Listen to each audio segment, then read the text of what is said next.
আপনাদেরই সন্তান, কারো ভাই, কারো চাচা।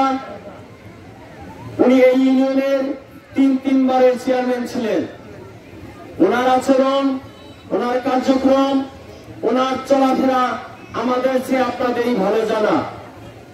উনি যদি জনপ্রিয় না হতেন, উনি যদি এই এলাকার সৎ সন্তান না হতেন, উনি 3 বার চেয়ারম্যান হতে পারতেন না। উনি এই কুড়িগ্রাম 4 আসনে এর আগে 3 বার সংসদ সদস্য হিসাবে নির্বাচন করেছেন। সেটা আপনাদের অঞ্চল তথা আমাদের সকলেরই দুর্ভাগ্য, ওনাকে এমপি বানাইতে পারিনি।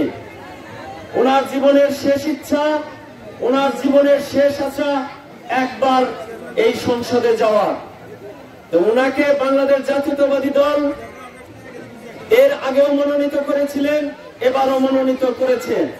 তাই আমরা সকলেই ঐক্যবদ্ধভাবে কাজ করব, ধানের শীষ মার্কায় ভোট দিয়ে ওনাকে জয়যুক্ত করে সংসদে পাঠানোর জন্য। উনি যদি সংসদে যায়, আপনাদের সর্বপ্রথমে এলাকার উন্নয়ন হবে। আমার বাড়ি কুটিরচর খানপাড়া। আপনারা যদি এই জায়গা থেকে ধানের শীষের জোয়ার তুলেন, এই জোয়ারে আমাদের অঞ্চলেও মানুষ পক্ষে কাজ করবে। কিন্তু আপনারা যদি এখানে দুর্বলতা দেখান, তাহলে এই দুর্বলতা কিন্তু সবার মাঝে বিরাজ করবে। আপনাদের এই অঞ্চলে কয়েকজন সংসদ সদস্য পদে নির্বাচন করতেছে, ওনারা বিভিন্ন দল থেকে মনোনীত হয়েছে। আপনাদের সকলের মাথায় একটি কথা রাখতে হবে, কোনোভাবেই এই ভোটকে ভাগ করা যাবে না। যদি ভোট আপনারা বিভক্ত করে প্রত্যেকটা মার্কায় দেন, তাহলে আপনাদের আগে সমস্যা হবে, আমাদের আগে আপনাদের সমস্যা হবে।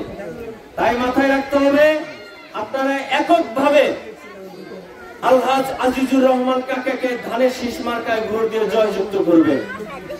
এবং আপনাদের উনি এই রৌমারী, চিলমারী, রাজীবপুর অঞ্চলে একটি কথাই ওনার নামের পাশে লাগানো আছে, আজিজুর রহমান একজন সৎ, নিষ্ঠাবান, যোগ্য ব্যক্তি। উনি সতের কারণেই উনি রৌমারী উপজেলা বিএনপির দীর্ঘদিনের রাজনীতি করেছেন। ওনার সততা, ওনার ন্যায় নিষ্ঠা, ওনার আচরণ, ওনার চলাফেরা এই কুড়িগ্রাম 4 আসনের মানুষকে মুগ্ধ করেছে। এই মুগ্ধ করার কারণে বিভিন্ন পর্যায়ে দলে বিভিন্ন তথ্য নিয়ে ওনাকে দল থেকে মনোনীত করা হয়েছে। তাই আমাদের কারো ভুল করা যাবে না। এবার ভুল করলে, উনি বয়োজ্যেষ্ঠ মানুষ, ওনার জীবনের শেষ নির্বাচন কিন্তু এটা।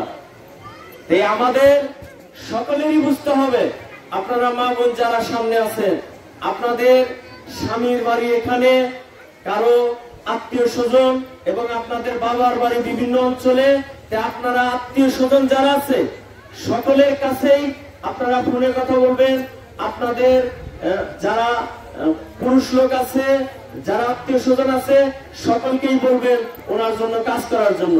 এবং আপনারা যারা এখানে উপস্থিত হয়েছেন, আমি মনে করব যে 5 জন করে যদি প্রত্যেকটা গ্রামে যায়, রৌমারীর প্রত্যেকটা অঞ্চলে আপনাদের পায়ের ছোঁয়া লাগবে ইনশাআল্লাহ।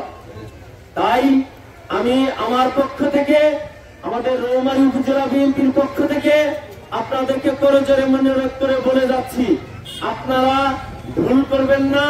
আপনারা ঐক্যবদ্ধ হয়ে আলহাজ আজিজুর রহমান কাকার জন্য ধানের শীষের পক্ষে এবং আজ থেকে আপনারা মাঠে নামবেন।